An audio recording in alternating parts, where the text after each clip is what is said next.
Keselamatan pasien adalah sistem dalam rumah sakit yang harus bisa memastikan bahwa pasien datang dalam keadaan aman dan pulang dalam keadaan aman. Kita harus memastikan bahwa pasien tersebut aman ketika berada di pelayanan kesehatan.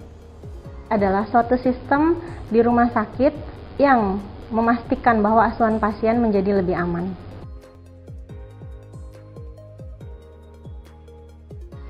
Adalah menjadi sebuah sesuatu keharusan yang senantiasa harus diperhatikan bersama.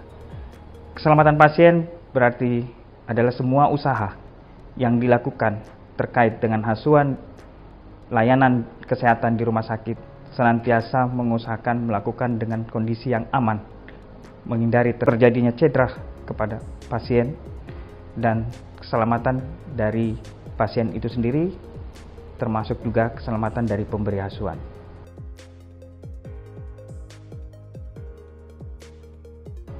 Manajemen Rumah Sakit Pertamina Balikpapan senantiasa melakukan usaha untuk mensupport kegiatan-kegiatan yang sifatnya berfokus pada patient safety atau keselamatan pasien. Antara lain adalah selalu mengusahakan menjamin mutu layanan yang diberikan senantiasa sesuai dengan standar, dengan ketersediaan alat-alat dan fasilitas yang mumpuni. Yang kedua, senantiasa mengusahakan untuk melakukan upgrade keilmuan ataupun pengetahuan bagi semua staf medis, tenaga penunjang, dan semua staf Rumah Sakit Pertamina Balikpapan untuk bisa memberikan layanan sesuai dengan kompetensinya masing-masing.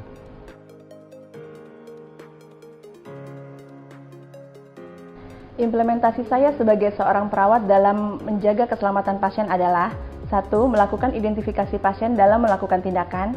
2. Selalu melakukan komunikasi efektif, baik itu handover antar perawat dan antar petugas yang lain.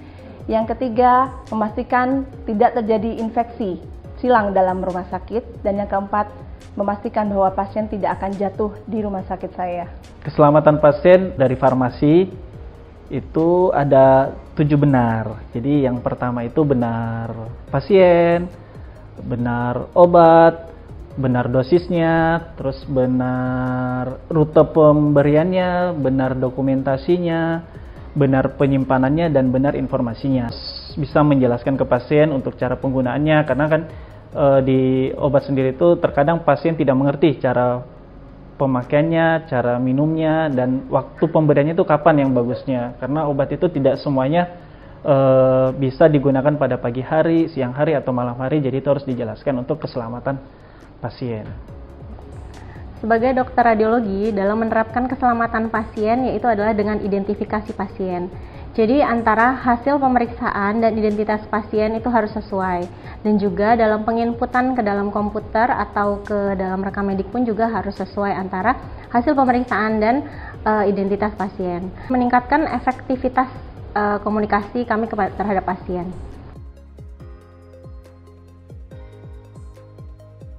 Harapan saya selama anak saya di rumah sakit, pada saat awal waktu masuk dokter menerangkan penyakitnya, saya harap juga penyakit yang dijelaskan juga sesuai dengan kondisi anak saya. Kemudian pasti dapat obat-obatan ya, dan ada obat minum. Terus adik sih kebetulan dapat uap juga. Saya harapkan obat yang diberikan itu memang sesuai dengan instruksi dengan dokter. Kami itu dijelaskan kalau memang obat ini emang punya anak saya. Pinginnya anak saya aman pada saat dia tidur, di tempat tidur itu ada pengamannya pada saat saya tinggalkan. Karena posisi saya tidak, misalkan saya kamar mandi atau ke toilet, tempat tidur itu aman untuk dia. Salam keselamatan pasien.